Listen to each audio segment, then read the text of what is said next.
Hedge and welcome Tube Dwellers, your host the Mad Bag with another Mad Bag Gamer production. Now, you'll notice something interesting about this StarCraft 2 1 vs 1 first-person video right off the bat, and that is that I'm on the Mad Bag, and I chose random. Normally, I'd race pick Protoss with this account. Unfortunately, I made a mistake while queuing. So I got Zerg. My opponent is Zerg, as you saw on the loading screen. Luck, good, fun, have. Apparently he is a Yoda-trained Zerg. And I'm on my Diamond level account. Now, it didn't say Diamond on that match found screen because this was the very first game I played of Season 6. I accidentally randomed, and I got Zerg, and voila, here I am, ZvZ. Now, funny enough, as Zerg, my most confident matchup is against Zerg. I don't know why, but for some reason I am impeccable at ZvZ. I don't lose ZvZs, and I constantly lose ZvP and CVT, which is Zerg versus Protoss and Terran, the other two races in the game. So, you know, I got in the game, and I realized it instantly the second I got to the loading screen. Oh crap, you know, I'm in for a special game because I'm playing a Diamond level Zerg, and I don't feel like my Zerg is Diamond level whatsoever. But I don't end up doing too terribly.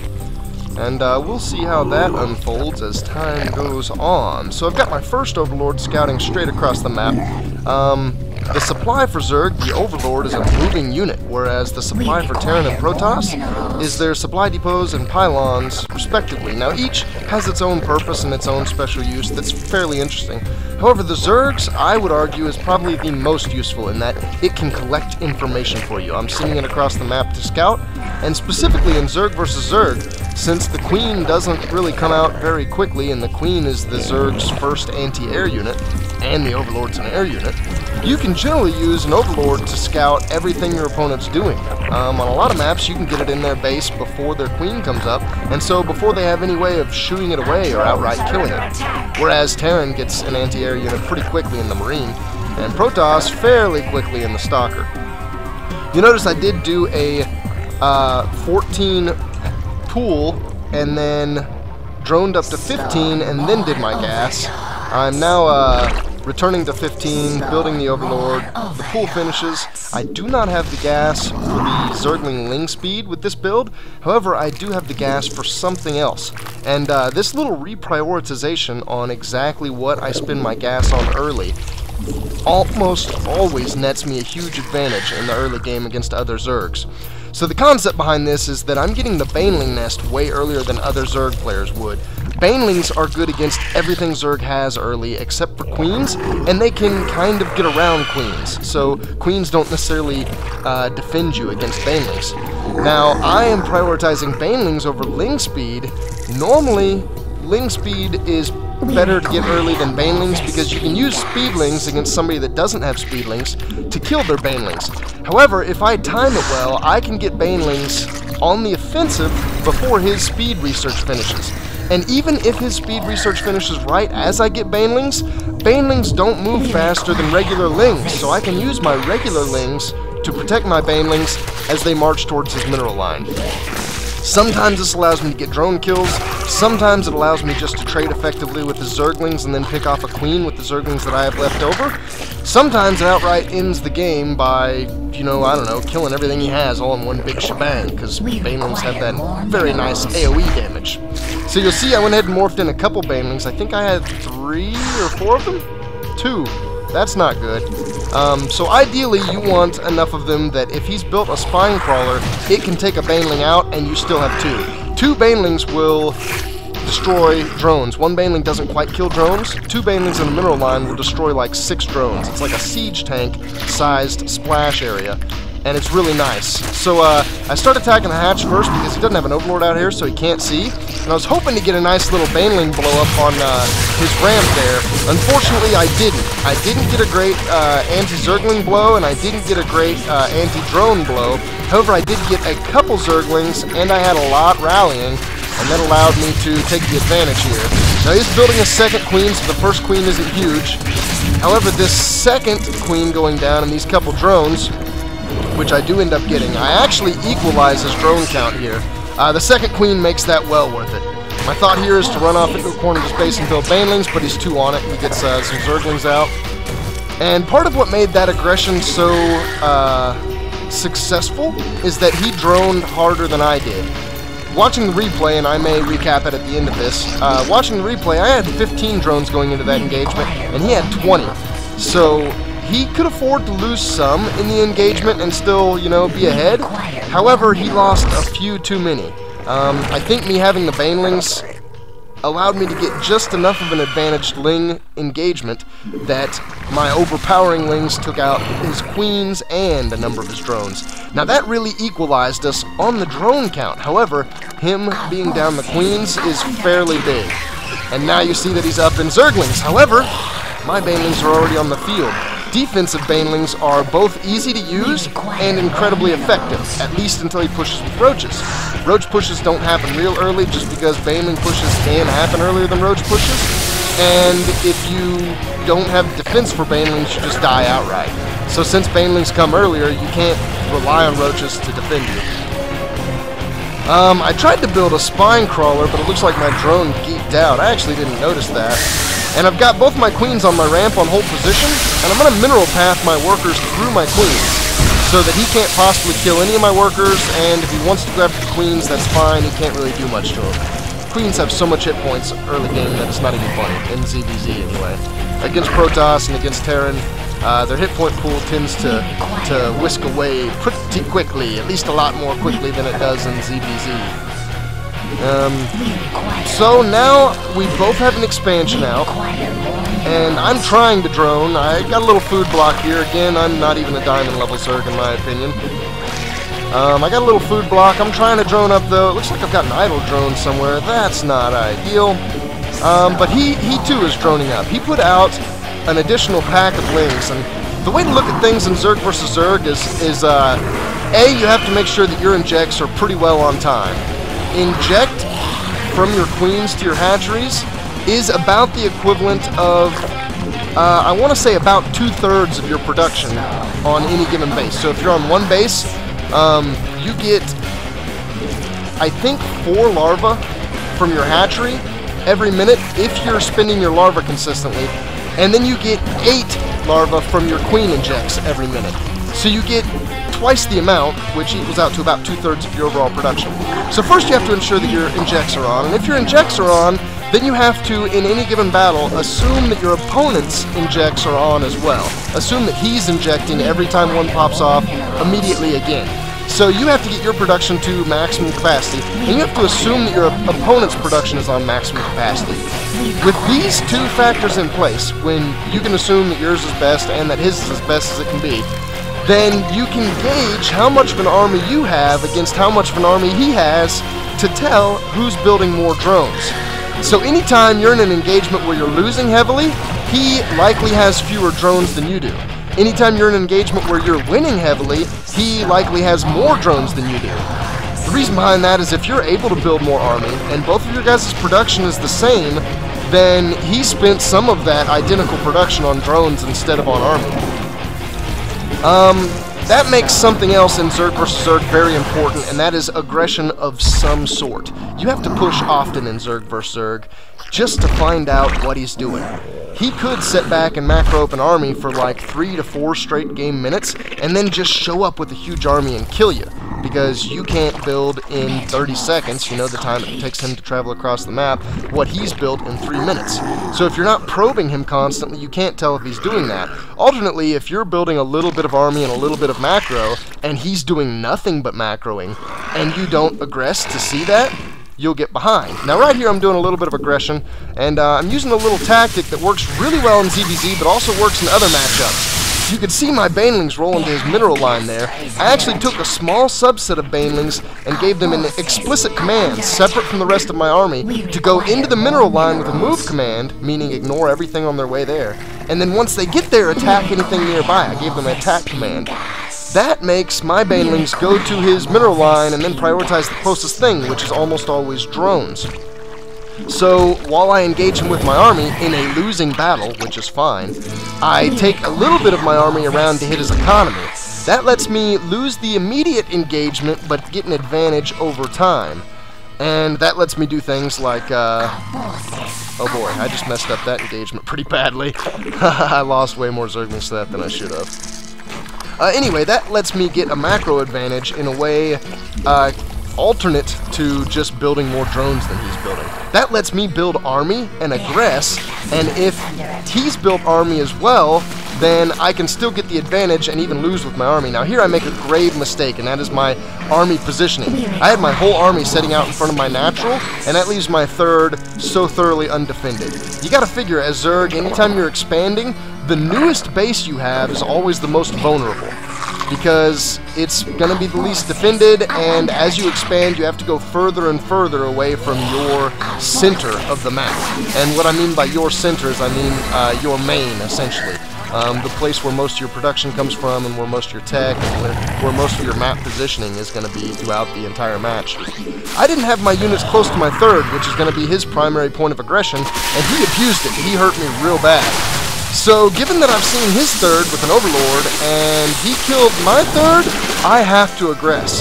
Me putting another third out is going to be a good idea, just in case this aggression doesn't kill him, but, you know, just does damage.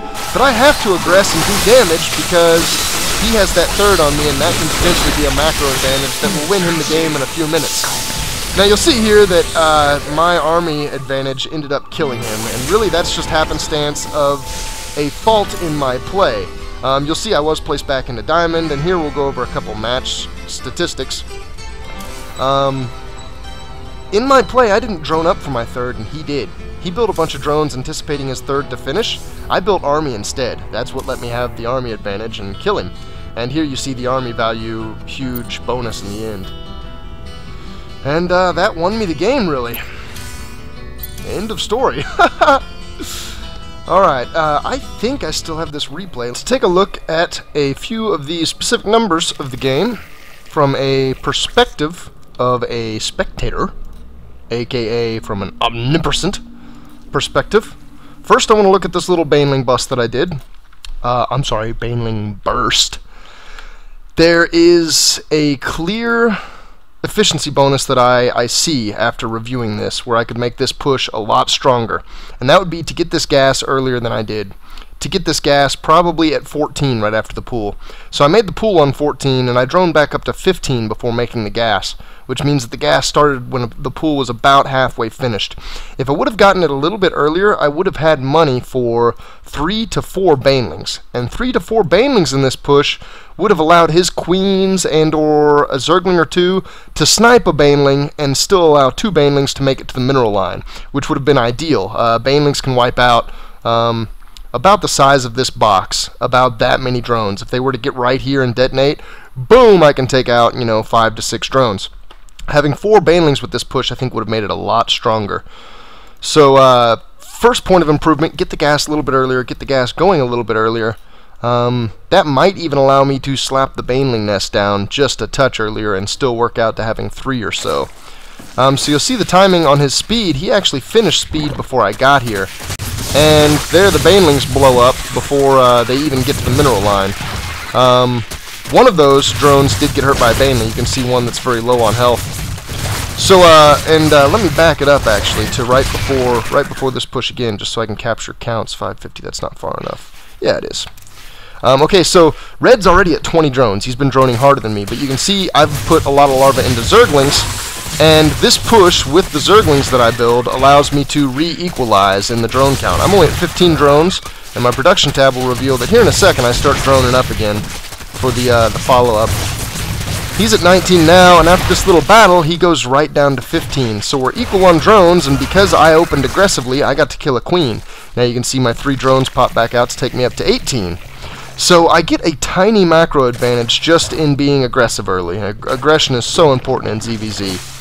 And that is one of the reasons. Now he's aggressive and doesn't really get a lot done. And I'm not spending a lot of larvae on Zerglings because I'm building defensive Banelings. You only need a couple Banelings to defend both packs of Banelings and packs of Zerglings. So I don't lose mini drones there, and I continue to drone up. You can see that my lead is maintaining. I have about a 5 drone lead throughout. And now as he gets his additional gases and a Roach Warren, I even go up above a 5 drone lead for a little bit. So having this drone lead for this period of time is incredibly helpful. It allows me to get some things under my feet. You see, I was 20 food ahead, but after he had a production pop, I'm now only about 10 food ahead, and now he's caught up with me. So before this engagement comes, and I've got an engagement brewing right up here that I'm getting ready to come down and be aggressive with, let's take a look at the army tab. So we're close in food count, although mineral and gas-wise, I have a larger army than he does in both regards. He actually catches all the way up to me in worker count, and he's surpassed me by one. One is kind of big in a mirror match, honestly, but I'm gonna ignore it and say that we're pretty even right now. In food count especially. Now here come my banelings, and he goes from 40 workers down to 34, and this Zergling is paramount. Oh my god, 3 kills. Oh my god, 4 kills. Holy crap, he almost got 5 drone kills. So now, again, I have a drone lead. I am back in the lead on drones, and if I'm not mistaken, he even spent 1 on a building. No, maybe he didn't. Maybe I literally just killed like 8 or 9 drones right there. That is huge. That little bit of aggression, that little tactic. And let me back up. I'm horrible about backing up here, but I just want to detail the little bit of micromanagement that I did to make that attack work. So let's speed this back up until the attack is imminent. And here it comes, and we're going to decrease all the way down to faster. Faster is the regular game speed. Now watch my selection here. You see that right now my selection circle is on only these 4 banelings and this Zergling. Honestly, getting the Zergling was kind of happenstance. It's good to do, but I didn't necessarily mean that. I just did a little teeny box select and just grabbed a couple units. Now watch what I do with just these units. I'm going to select them as a spectator so that I can see this order as it pops out. I give the command. This is a move command to start with, which is just a right click and then hold shift, because you can queue any command that you can give to any unit. You can make a queue out of them by holding shift. And then I queued in an attack command nearby. Now what this causes these units to do, specifically just these 5, is it causes them to run by the enemy's army, to totally ignore them. That's what a move command does. Units on a move command will not engage enemy units, they'll run right past them. And then by shifting in an attack command after that move, it makes my banelings and this one Zergling, once they get there, once they finish the move command, they then begin like an attack. Attack commands will cause your units to engage any enemy or any enemy structure that they find on their path. So his path is from here to here, and he finds mostly drones in that little path. So what that's going to cause is it's going to cause most of my army to engage, and just them to roll right in and do massive damage. And that Zergling being left behind allowed it to do even more. Now, notice while I was in the game, I said that this was a losing engagement, and it totally is. At the front, my army got crushed, and right now he has a larger army count than me. However, being reduced in drones allows me to macro an army back up in the time that it takes him to cross the map. You can see my production tab right now, way more roaches than his production tab. And once he gets over here, the defense is not even all that close. I actually defend it fairly easily. That was that little bit of engagement where I lost more Zerglings than I should have. And though I defend it easily, he does catch me out of position and take my 3rd down. And he kind of forces me to go all in here. Now, I'm hesitant to call this an all-in because, honestly, if I get damage done here, I can continue macroing. If I just re-equalize with my army advantage, then I don't have to go all in. And you can see I'm even moving a drone over here to re-expand to my 3rd. It's possible that this push is not going to win me the game. However, it's probable that the push will at least do damage. He is way ahead of me in drones now because he's been droning like a madman. He has 49 to my 43, and he was about 10 drones behind. So he sunk a lot of larva into having that macro advantage, or maybe not even in his eyes, maybe not an advantage, maybe just catching back up to me because he knows how many drones he lost. However, all those larvae that he spent on drones disallowed him from spending so much on the army. So you'll see our army count. I am way ahead of him in food now. I'm a good 15 ahead of him in food, and my mineral and gas combined amounts are just off the charts as compared to his. Now, he's even doing some other good techniques, like he's got +1 already on damage for his roaches, and he's already getting +2. +1, oh, and armor. I didn't even realize that. Holy crap. So he's got +1 damage and armor, and I'm just now getting +1 of each myself. So he's got 2 started and halfway done already. His upgrade strategy is way better than mine, and his upgrades on the units that he has are better than mine in both departments, armor and damage. However, just having a bigger army, and you can see the roach count is where it's really at. 23 roaches to 12. I almost double his roach count and have a few hydralisks. That count is what allows me to make this a pretty one-sided fight. And you'll notice Zerglings in the queue. When you're fighting as Zerglings are basically your fastest unit. So as a battle rages on, as these roaches sit here and attack these roaches, if he reinforces with roaches, they'll pop out and be here immediately. If I reinforce with roaches, they'll pop out up here and take forever to cross the map. Whereas if I reinforce with Zerglings, they will cross the map quite quickly and be able to help me in this engagement. It didn't really make a difference. My army count is really what won me the game. But honestly, the army count was from a little bit of flawed strategy on my part. I was not droning as well as him, and so I won the game. Boy, mirror matches can be aggravating sometimes. Alright, well, thank you everybody for watching, and look forward to more StarCraft 2 content from me, but don't look forward to me playing more Zerg. I'm on permatilt as Zerg. I can't even compose armies against Terran and Protoss. Any units that I want to use are the wrong units to use at the wrong times, and I always just get rolling Rafflecopter smashed, just like ridiculously smashed as Zerg. So I'm race picking Terran with my secondary account, race picking Protoss with my primary. Look forward to some of that gameplay coming out in the future. Thanks for watching. See you later.